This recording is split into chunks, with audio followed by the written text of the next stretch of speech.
আপনারা দেখছেন Bankura TV breaking news. Bankura TV YouTube চ্যানেলে আপনাদের স্বাগতম।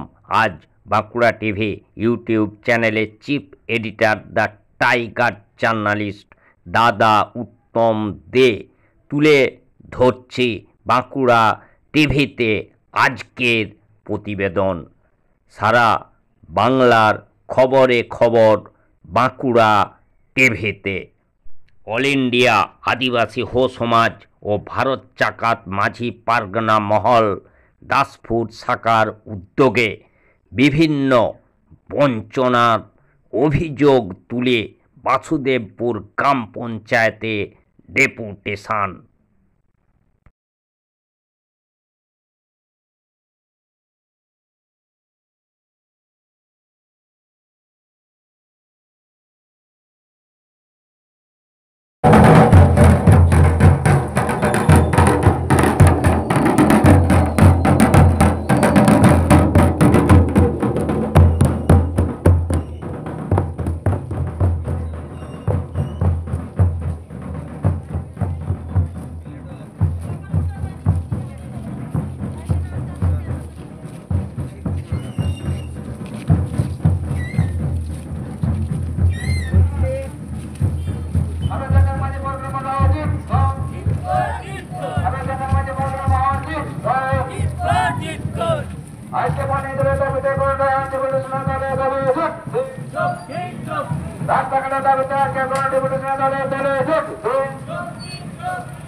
राहुल सिंह माता আসুন।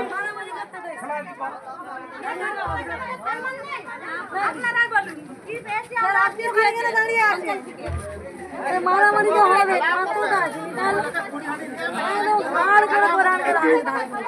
আজকে আর হয়ে গেল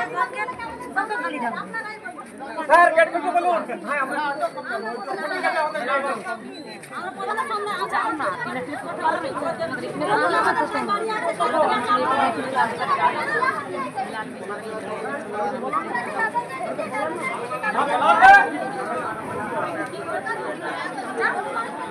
যে সমস্ত ভাই বোনেরা আজকে ডেপুটেশন এসেছে তাদের প্রতি আমি অনুরোধ করবো আমাদের যদি সংগঠন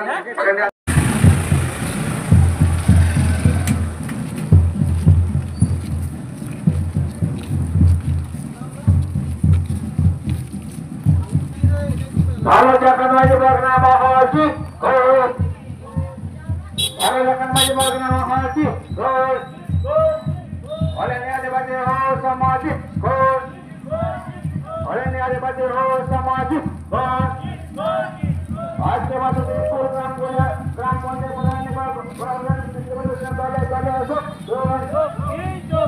আজকে বাসুদেবপুর গ্রাম প্রধান মহাশয়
আপনারা দেখছেন বাঁকুড়া টিভি ব্রেকিং নিউজ।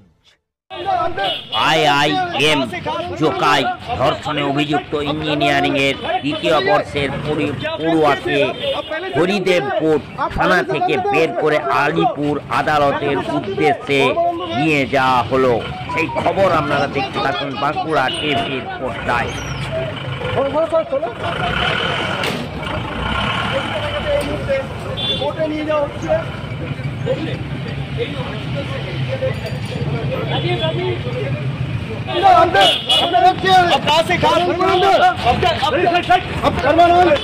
बताइए क्या ब्रेक किए थे आप पहले से जानते थे आप पहले से जानते थे उसको पहले से जानते थे बंधु भाई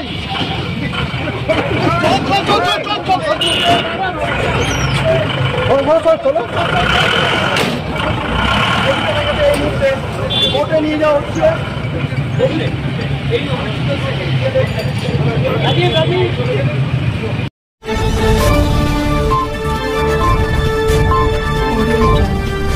আপনারা দেখছেন বাঁকুড়া টিভি।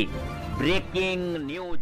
জামিন পাওয়ার ঠিক একদিন পরেই মোহনপুর থানার পাঠানো 35 BNSS এর নোটিশের আইনগত বৈধতা নিয়ে প্রশ্ন তুললেও তদন্তের স্বার্থকে কেন্দ্র করে আজ মোহনপুর থানার সামনে বিজেপি নেতা ও আইনজীবী শ্রী কৌস্তব বাগচি এক বিশাল বিক্ষোভ জনসমাবেশ করেন। সংবাদ মাধ্যমের মুখোমুখি হয়ে আইনজীবী এবং বিজেপি নেতা শ্রী কৌস্তব বাগচি কি জানালেন আসুন তা শুনে নেওয়া যাক বাঁকুড়া টিভির পর্দায়। তুমি তো বেল নিয়ে নিয়েছিলে, তারপরে তোমাকে লোকটা ফেলে দিল কেন? দেখো না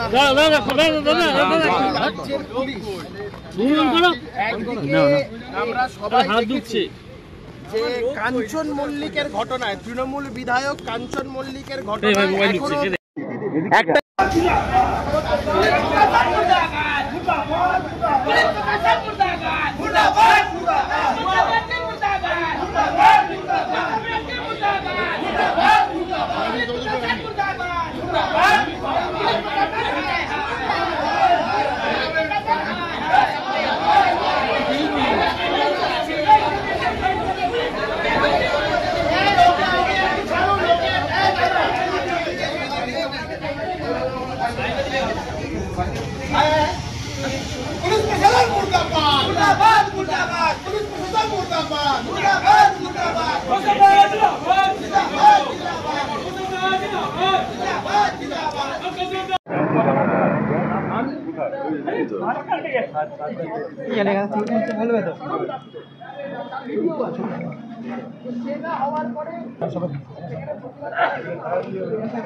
আমি লাইভ করে লাইভ মাঝখানে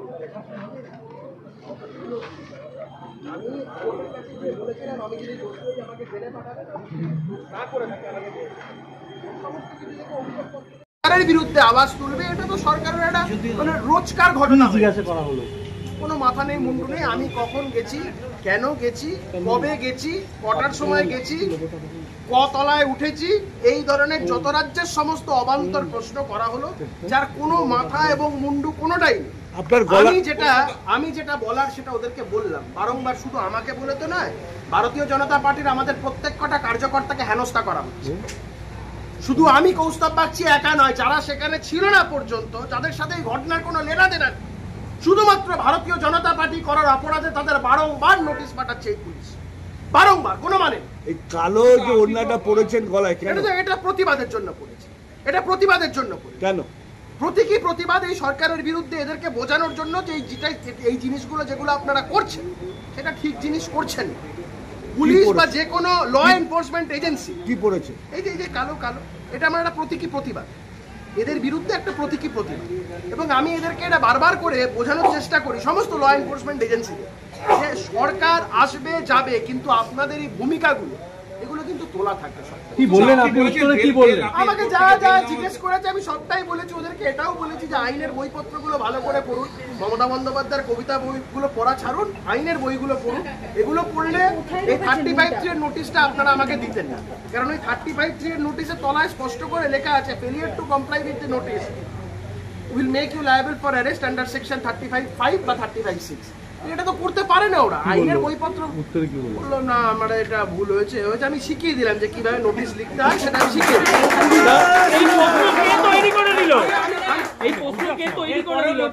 পাঠিয়েছে মমতা বন্দ্যোপাধ্যায়, অভিষেক বন্দ্যোপাধ্যায়, এরা সব তৈরি করে পাঠিয়েছে, তার কোনো মাথা মুন্ডু নেই।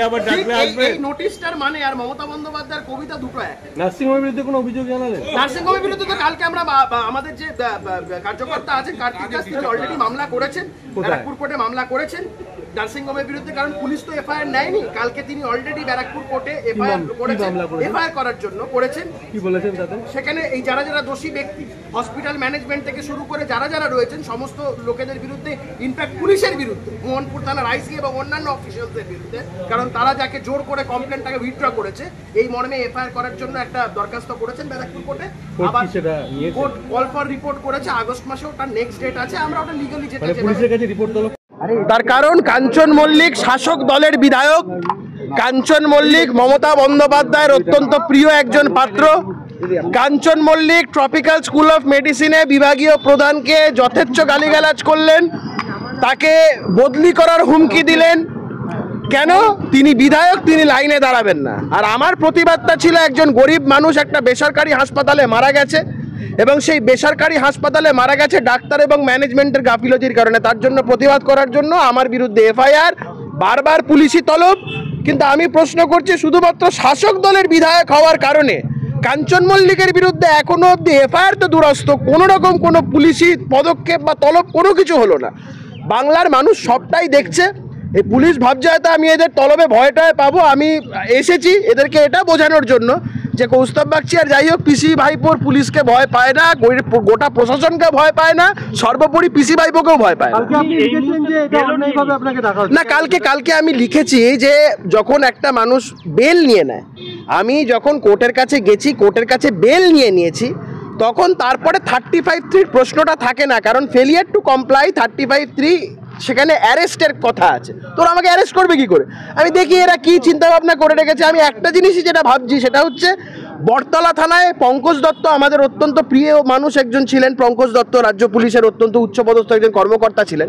দীর্ঘক্ষণ পুলিশ তাকে হেনস্থা করেছিল বটতলা থানায়। এই হেনস্থা করার একটা মানসিকতা তাদের মধ্যে থাকতে পারে, কিন্তু পুলিশ বলছে যে ইনভেস্টিগেশনের জন্য আপনাকে ডাকা হতেই পারে। পুলিশ সেটা 35(3)তে পারে না। মমতা বন্দ্যোপাধ্যায়ের মানে প্রশাসন বা পুলিশের একটু পড়াশোনা করার দরকার। মমতা বন্দ্যোপাধ্যায়ের কবিতার বই না পড়ে যদি আইনের বইগুলো পড়ে তারা বোধহয় ভালো করতে পারবে। জামিন পেলেও আপনাকে পুলিশের সাথে কোঅপারেট সেটা তো করতেই পারে, কিন্তু not under section 35(3) of the BNSS. আমি বারবার করে বলছি ওদের আইনের বইটইগুলো একটু ঘাটা দরকার, একটু পড়াশোনা করা দরকার। কারণ সেখানে সেটা ফেলিয়ার টু কমপ্লাই 35(3) তো আমাকে অ্যারেস্ট করতে পারে, সেই জায়গাটা তো ওদের কাছে নেই। আমি আবারও বলছি, আমাকে বারবার তলব, আমার বিরুদ্ধে বারবার পুলিশি সক্রিয়তা, উল্টো দিকে কাঞ্চন মল্লিকের ক্ষেত্রে এখন অবধি একটা এফআইআর না হওয়া, এটা হচ্ছে রাজ্যের যে আইন শৃঙ্খলা পরিস্থিতি তার একটা জলজান্ত উদাহরণ। আপনি তদন্তকারীদের কোনো প্রশ্ন তুলবেন তদন্ত নিয়ে? দেখুন, ওরা যা যা জানতে চাইবে আমি সবটাই ওদেরকে কোঅপারেট করব, কারণ আমি নিজে একজন আইনজীবী, আইনের প্রতি আমার অগাধ আস্থা আছে। I am a law abiding citizen. এবং ওরা যা যা জানতে চাইবে, কারণ এখানে যে বিষয়টা দাঁড়াচ্ছে সেটা হচ্ছে ওরা একটা ছেলে চড় মারছে, সেই ভিডিওটা সংবাদ মাধ্যমেও সবাই দেখেছে। কিন্তু এটা যে তৃণমূলের ছেলে, এটা যদি আমার ঘাড়ে চাপানো হয় সেটা আমি যা বলার বলবো। হেনস্থার প্রতিবাদে কি আপনারা পরবর্তী পদক্ষেপ কিছু নেবেন? আপনি পদক্ষেপ তো অলরেডি আমরা নিয়েছি। সরকারের বিরুদ্ধে আমরা আওয়াজ তুলেছি, প্রতিবাদ সভা করেছি। আমার বাড়ির সামনে তৃণমূল কয়েকদিন ধরে ভূতের কীর্তন করেছে, তো তার বিরুদ্ধে তো আমরা অলরেডি প্রতিবাদ রাজনৈতিকভাবে যা প্রতিবাদ করার করেছি।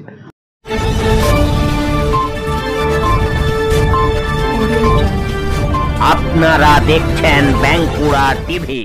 Breaking news.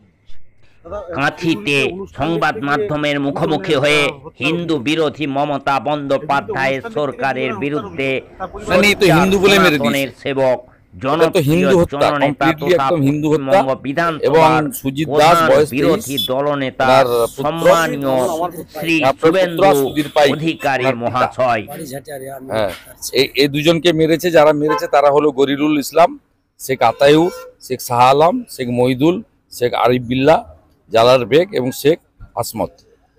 এরা নটোরিয়াস ক্রিমিনাল।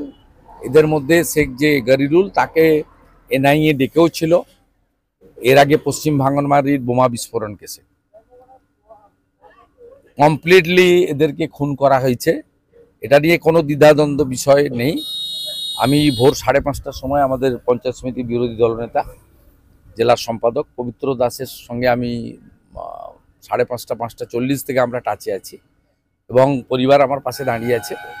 পরিবার পরিষ্কার মার্ডার কেস, এদেরকে যতক্ষণ না তুলছে কোনো এই বিষয়ে কম্প্রোমাইজের কোনো জায়গায় পরিবার নেই এবং পরিবারের পক্ষ থেকে রাজ্য সরকারের হসপিটালে ময়না তদন্ততে আপত্তি নেই, কিন্তু স্বাস্থ্য দপ্তরকে বা সিওমইচকে স্বাস্থ্য দপ্তরের মাধ্যমে কেন্দ্রীয় হসপিটাল থেকে কোনো ডক্টরকে এনে পোস্টমর্টম করতে হবে, 1 নম্বর।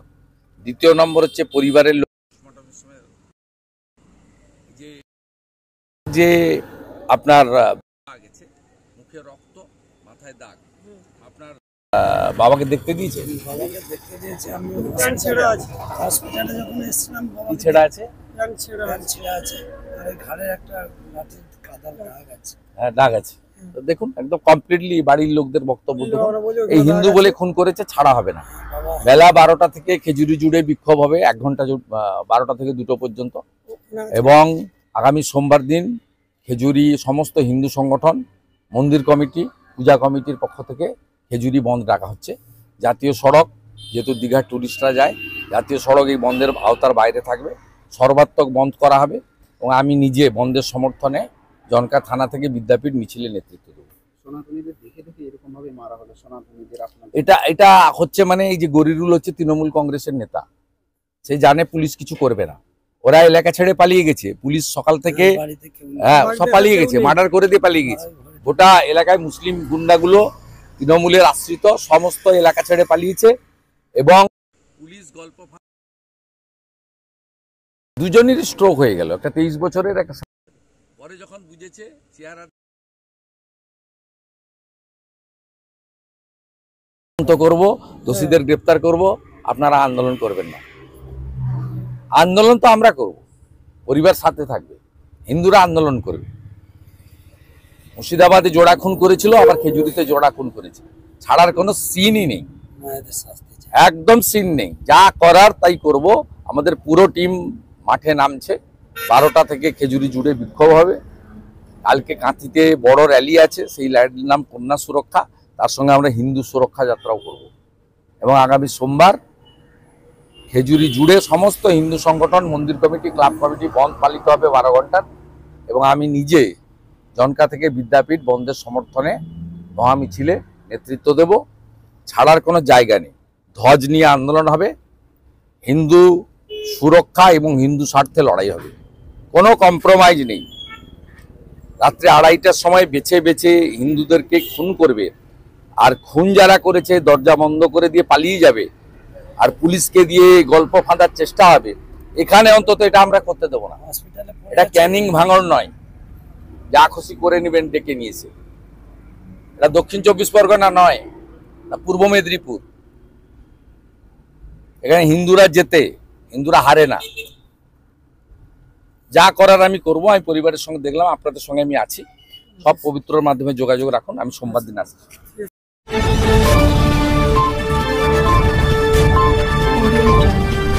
আপনারা দেখছেন বাঁকুড়া টিভি।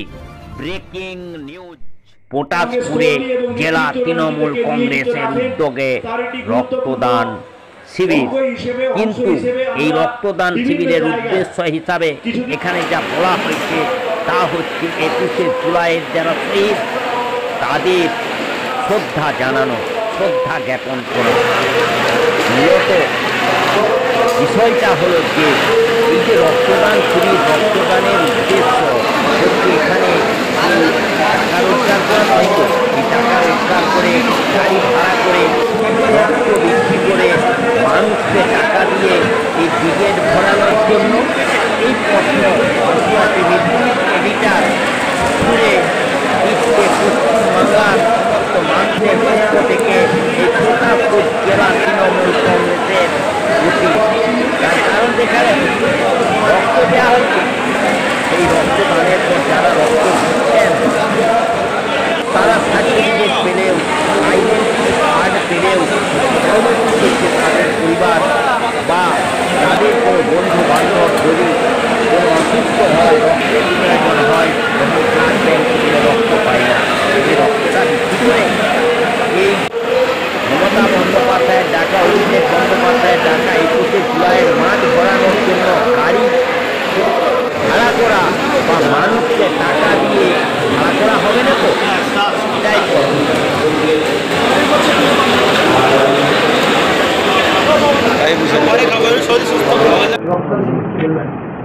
একুশে জুলাই শহীদ দিবস, no identity card no vote. যুব কংগ্রেসের সভানেত্রী মমতা বন্দ্যোপাধ্যায় 1993 সালের 21শে জুলাই তৎকালীন বামফ্রন্ট সরকারের স্বেচ্ছাচারিতার বিরুদ্ধে, ব্যভিচারের বিরুদ্ধে, ভ্রষ্টাচারের বিরুদ্ধে মহাকরণ অভিযানের ডাক দিয়েছিলেন। আর নির্মম, নির্লজ্জ, অমানবিক শোষণ সন্ত্রাস সংগঠিত করেছিলেন। স্বাধীনতার পীঠস্থান, বিপ্লবের তীর্থক্ষেত্র, সংগ্রামীদের তীর্থভূমি, এই পবিত্র ভূমির ওপরে তৎকালীন বাংলার মার্ক্সবাদী কমিউনিস্ট পার্টির কমরেডদের পুলিশ। আর সেদিনকে 13 জন তাজা তরুণ যুবক শহীদ হয়েছিলেন। সেই শহীদদের স্মৃতি তর্পণের উদ্দেশ্যে 1994 সাল থেকে যুব কংগ্রেসের ব্যানারে, আবার 1998 সাল থেকে তৃণমূল কংগ্রেসের ব্যানারে জননেত্রী মমতা বন্দ্যোপাধ্যায় প্রধান বক্তা প্রতি বছরই উদযাপন করেন। বর্তমান বছর 2025 সাল 21শে জুলাই সেই 13 জন শহীদদের স্মৃতিচারণ করা হবে, তার পরিবারকে সমবেদনা জ্ঞাপন করা হবে, তাদেরকে শ্রদ্ধার্ঘ্য অর্পণ করা হবে। আর তাকে সামনে রেখে কাঁথি সাংগঠনিক জেলা তৃণমূল কংগ্রেস আজকে সেই শহীদদের স্মৃতির উদ্দেশ্যে স্বেচ্ছায় রক্তদান শিবির আয়োজন করেছে। বড়মাত্র রক্তদান শিবির আয়োজন কি বলবেন?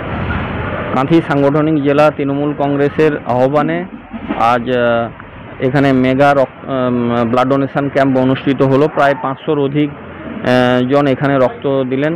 আপনারা জানেন যে গ্রীষ্মের তীব্র দাবদাহে প্রত্যেকটি ব্লাড ব্যাংকে এখন রক্তের সংকট দেখা দিয়েছে।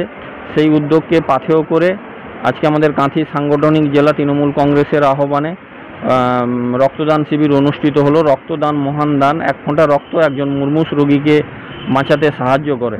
আজ পর্যন্ত বিশ্বের কোনো ল্যাবরেটরি কৃত্রিমভাবে রক্ত তৈরি করতে পারেনি। তাই মানুষের রক্তের প্রয়োজন হলে মানুষকেই রক্ত দিয়ে তার পাশে দাঁড়াতে হয়। আমরা যদি বছরে 2বার রক্তদান শিবিরে এগিয়ে আসি, তাহলে আমরা প্রসূতি মা থেকে শুরু করে অ্যাক্সিডেন্ট পেশেন্ট থেকে শুরু করে থ্যালাসেমিয়া পেশেন্টদের পাশে আমরা দাঁড়াতে পারবো। এবং আমাদের কাঁথি মহকুমা ব্লাড ব্যাঙ্কে প্রায় 4500-এর অধিক থ্যালাসেমিয়া পেশেন্ট আছে। তাদের মায়েরা যেভাবে রক্তের জন্য কান্নাকাটি করেন আপনারা জানেন। তাই সমস্ত ক্লাব, স্বেচ্ছাসেবী সংস্থা সবাইকেই আমি আহ্বান জানাবো, এই গ্রীষ্মের তীব্র দাবদাহে যে রক্তের সংকট দেখা দিয়েছে, সবাই এগিয়ে আসুন। তাহলে মানুষ হিসাবে আমরা তাদের পাশে থেকে আমরা সেবা করতে পারবো। বীর সন্ন্যাসী স্বামী বিবেকানন্দ বলেছেন যে জীবে প্রেম করে যেই জন, সেই জন সেবিছে ঈশ্বর। তাই আজকে এখানে একটি বড় মাপের মেগা ব্লাড ডোনেশন ক্যাম্প অনুষ্ঠিত হলো। আজকে যিনি উদ্বোধন করলেন আমাদের পূর্ব মেদিনীপুর জেলা পরিষদের সভাধিপতি সম্মানীয় উত্তম বারিক মহোদয়, এবং সভাপতিত্ব করলেন কাঁথি সাংগঠনিক জেলা তৃণমূল কংগ্রেসের সভাপতি মাননীয় পীযূষ কান্তি পণ্ডা মহোদয় এবং অন্যান্য নেতৃত্ববৃন্দ, কর্মীবৃন্দ, সবাইকেই আমি শুভেচ্ছা ও অভিনন্দন জানাই। আপনার নাম? আমার নাম দীপক স্যার, সদস্য রামনগর 1 পঞ্চায়েত সমিতি।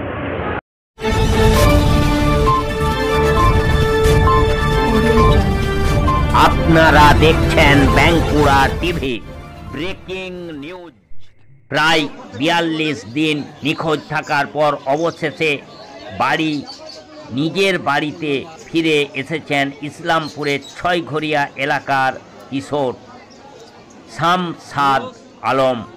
কলকাতায় কাজ করতে গিয়ে নির্যাতনের শিকার হওয়ার পর থেকেই তার কোনো খোঁজ পাওয়া যাচ্ছিল না। রবীন্দ্রনগর থানা এলাকায় একটি জিন্স ওয়ার্ক কারখানায় মোবাইল চুরির অভিযোগে তাকে উল্টো করে ঝুলিয়ে বৈদ্যুতিক শক দেওয়া হয়েছিল। সেই ভিডিও সামাজিক মাধ্যমে ভাইরাল হয়। এই ঘটনার পর থেকেই শামসাদ নিখোঁজ ছিল। শামসাদের পরিবার ও তার সন্ধানে বিভিন্ন আন্দোলন ও প্রচেষ্টায় অংশ নিয়েছিল। অবশেষে তাকে ফিরে পেয়ে পরিবারের সদস্যরা স্বস্তির নিঃশ্বাস ফেলছেন। তবে এই শামসাদ কিভাবে বাড়ি ফিরেছেন এবং 42 দিন সে কোথায় ছিল সে বিষয়ে এখনো বিস্তারিত কিছু জানা যায়নি। এদিন শামসাদের বাড়ি ফেরার খবর পেয়ে ইসলামপুর থানার পুলিশ ঘটনাস্থলে পৌঁছায়। পুলিশ তাকে শারীরিক পরীক্ষার জন্য নিয়ে গেছে। দাদা, আপনি বাচ্চাটির সঙ্গে ঘরে আসার পর কথা বলেছেন? কথা এটাই বললো খালি উনি, আমি যে বাবা আমি ওখানে ছিলাম, কিন্তু আমি ওই আগ্রাতেই ছিলাম, কিন্তু আমাদের দোকানে নাস্তা আনতে গেছিলাম, ওখান থেকে আমার দোকান থেকে উঠাই নিয়ে গেছিলো, উনার বাড়িতে কাজ করাতো। এই কথা বললো। আর ছেলেটার নাম কি বললো, মানু ছেলেটার নাম ওইখান বললো। থেকে আসলো কিভাবে তাহলে? ও ট্রেনে আসতে বললো। কিভাবে ওখান থেকে ওই যে লোকটা হ্যাঁ, ও ট্রেনে ও বলছে কি আমাকে ট্রেনে আগ্রা থেকে আমি উঠেছি, ট্রেন থেকে আমি শিয়ালদা আসছি, শিয়ালদা থেকে আবার ট্রেনে আসছি। বলছি রবীন্দ্রনগর থানার ওই ফ্যাক্টরিতে তো বাচ্চাটা ছিল, হ্যাঁ, ওখানে সেখান থেকে ও আগ্রা কিভাবে গেল? ওই ছেলেটাকে চিন্তা করতে হচ্ছে, বলছে আগ্রা কি করে গেল? তো বলছে কি যে আমি আগ্রাতে ছিলাম, আগ্রাতে একটা দোকানে নাস্তা আনতে গেছিলাম, ওখান থেকে আমার রবীন্দ্রনগর থানা ওখান থেকে ওইটা কথা রবীন্দ্রনগর থানায় পড়ে আগ্রাতে, ওইটা রবীন্দ্রনগর থানায় পড়ে, যেখানে কাজ ওটা আগ্রায় পড়ে ওই জায়গাটা। আচ্ছা, তো হচ্ছে রবীন্দ্রনগর থানা থেকে বাচ্চাটা নিজে কি বেরিয়ে গেছিল, কি বলেছে আপনাদের? উনি বলছে নিজে আমি বেরোছিলাম ওখান থেকে, আর কোনো দোকানে ছিল উনি, দোকান থেকে কেউ ওকে নিয়ে গেলে, মানু নামে একটা ছেলে নিয়ে গেছিল, বলছে মানু, এখন বলবে কথা বলছে, ও বলছে মানু নামে একটা ছেলে নিয়ে গেছিল, ওখানে ছিল। তো এই যে 42 দিন বাচ্চাটা কোথায় ছিল? ওদের বাড়ি মানু নামে যে ছেলেটার নাম বললো ওনার বাড়িতে ছিল বললো। ওর বাড়ি কোথায়? ওখানে আগ্রা। আগ্রা কোন থানায় পড়ে? যেখানে ওই মহেশতলা থানাতে আগ্রা। মহেশতলা থানাতে আগ্রা পড়ে 42 দিন ধরে বাচ্চা ছিল, আর পুলিশ খুঁজে পেল না? খুঁজে পায়নি, ওই জন্য ছেলেটা এখন আসছে, স্নান করছে। উনাকে আপনি নিজেই জিজ্ঞাসা করবেন কিভাবে ছিল, কে রাখছিল, উনি নিজেও বলতে পারবে। আমরা খালি যেটা আমি জিজ্ঞাসা করলাম একটু ভালো মতন পরীক্ষা করতে বলতে পারছে না, ওই জন্য আমি বললাম আগ্রায় ছিলাম, আমি আগ্রাতেই ছিলাম আমি, আর মানু নামে ছেলেটা উনাকে রাখছিল। আপনাদের কি সন্দেহ হচ্ছে কেউ ওখানে রেখেছিল? আমরা তো সন্দেহ হচ্ছে, সন্দেহ নালে ছেলেরা কি করে রাখলো, সন্দেহ তো জরুর হচ্ছে, সন্দেহ নালে এত ছেলেরা কি করে। কালকে আমরা এইবারে চাপ দিলাম, তারপর আমরা ছেলে আজকে আমাদের পাওয়া গেছে। আমাদের আপনারা তো একাধিকবার থানা ঘেরাও করেছিলেন, রবীন্দ্রনগর করেছি আমরা, ইসলামপুরে প্রতিদিন তো আপনি দেখলেন তো সোমবারে আমাকে আজকে টাইম দিয়েছিল যে আমরা দেখি 5-6 দিনের ভিতরে আমরা দেখছি কাজ করবো। কি খবর রয়েছে আপনাদের কাছে? খবর আপনারাও জানেন যে প্রায় মাসখানেক ধরে যে একটা উদ্বেগজনক পরিস্থিতি এই ছগড়িয়ার একটা বাচ্চাকে কেন্দ্র করে, যার নাম হচ্ছে, বাচ্চাটার নাম কি জানি, শামসাদ। সেই শামসাদ আজকে আচমকায় ঘন্টাখানেক, 1 ঘন্টা হল, ঘন্টাখানেক আগে ও বাড়ি এসে পৌঁছালো। নিজে একাই এসেছে নাকি কেউ নিয়ে আসছে? মানে যেটুকু আমি খবর পেলাম ওদের পরিবার সূত্র থেকে, যে ও আগ্রায় কোনো এক জায়গায় ছিল, ওখান থেকে কিষানগঞ্জ আসে, কিষানগঞ্জ থেকে ও তারপরে এখানে আসে। বাচ্চাটা কি নিজে এসছে?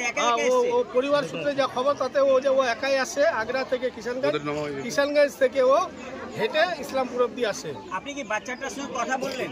না, ওর বাচ্চার সঙ্গে কথা বলে যেটা জানতে পারলাম আর কি। বাচ্চাটা কি একা তাহলে কি ওই রবীন্দ্রনগর? এখনো বাচ্চাটা মানে হচ্ছে কি, ওর পরিস্থিতি যে আছে না, ছোট বাচ্চা তো ও খুব ক্লান্ত আছে, খুব বেশি কিছু ওকে আমি এই মুহূর্তে মনে করলাম যে বেশি কিছু জিজ্ঞাসা করলাম না। ওর পরিবারের লোককে বললাম যে ওকে আগে খাওয়ায় দাওয়ায় ওকে একটু রেস্ট করার পরে তারপরে ছেলেটাকে ভালো মতো, ওর মেন্টালি একটু পরিস্থিতিটা একটু ভালো না হলে বোঝা যাচ্ছে না। তবে যেটুকু ওর বক্তব্য যেটুকু শুনলাম, যে ওর আগ্রা থেকে একাই এসছে কিষানগঞ্জ অব্দি, এবং কিষানগঞ্জ থেকে হেঁটে আসছে ও, এবং রাস্তায় আসার সময় তিস্তার কাছে ওর কোনো কাকাতো দাদার সঙ্গে ওর দেখা হয়, তারপরে ওকে মোটরসাইকেলে এখানে বাড়িতে অব্দি ছেড়ে যায়। এটা হচ্ছে ওর বক্তব্য। এখন আসল কি ব্যাপার আছে, ও একটু সুস্থ হোক, তারপরে প্রশাসনিক লেভেলে পুলিশ সেটা খোঁজ খবর, এখানকারও খোঁজ খবর নেবে, ওখানে যে জায়গায় বলছে যে ও ছিল সেখানেও খোঁজ খবর নেবে, ওই যে জায়গাতে ও বলছে ছিল ছেলেটা ওখানেই বা কীভাবে গেল, এসব মানে তদন্তের ব্যাপার আছে। পুলিশ নিশ্চয়ই তদন্ত করবে, পুলিশ তদন্ত সঠিক পথে ছিল এটা প্রমাণ।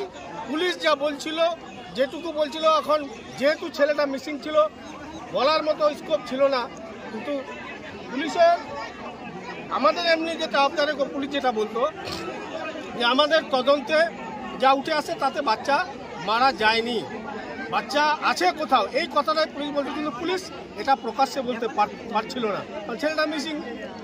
ভয়ে পুলিশের কথা বলে কি, এখন সবাই মিলে চেষ্টা, পুলিশের চেষ্টা যে করেছে পুলিশ তারই প্রমাণ। আর আজকে ছেলেটা ফিরে আসছে, এটা পুলিশি তৎপরতার কারণেই, যেভাবেই হোক, যেই রেখেছিল বা যদি কেউ রেখেছিল ভয়ে হোক, যেমন করেই হোক, ছেলেটা আজকে বাড়ি অবধি যখন এসছে, ছেলেটা সুস্থ না হওয়া অবধি পরিষ্কার তথ্যটা এখনো পাওয়া যাচ্ছে না। পরিষ্কার তথ্য তো পুলিশে বলতে পারবে যে ওখান থেকে কিভাবে নিয়ে গেল, ও যে জায়গায় বলছে এখন ওর কাছ থেকে সব জানবে, জানে এগুলো আবার তদন্ত করবে, তদন্ত করে তারপরে পরিষ্কার যখন পুলিশ স্টেটমেন্ট দিবে যে কিভাবে কোথায় গেল, সেটা হবে সঠিক স্টেটমেন্ট। শারীরিক অবস্থা কেমন রয়েছে বাচ্চাটির? কি না, এমনি শারীরিক অবস্থা ঠিকই আছে, কিন্তু একটা কম বয়স ইমেচুরেট বাচ্চা, একটা ম্যাচুরিটি নাই, ছোট একটা বাচ্চা, স্বাভাবিকভাবে এতদিন ধরে এত বড় একটা কাণ্ড চলছে, ও একটা নতুন জায়গা থেকে একাই আসছে, কিষানগঞ্জ থেকে হেঁটে আসছে, তো বুঝতেই পারছেন ওর এখন ফিজিক্যালি মেন্টালি দুটাই একটু ডিস্টার্বে আছে, একটু মানে খায় দেয়, একটু রেস্ট ফেস্ট করে সুস্থ হবে, তারপরে পুলিশি তদন্তের মধ্যে সব বেরিয়ে আসবে।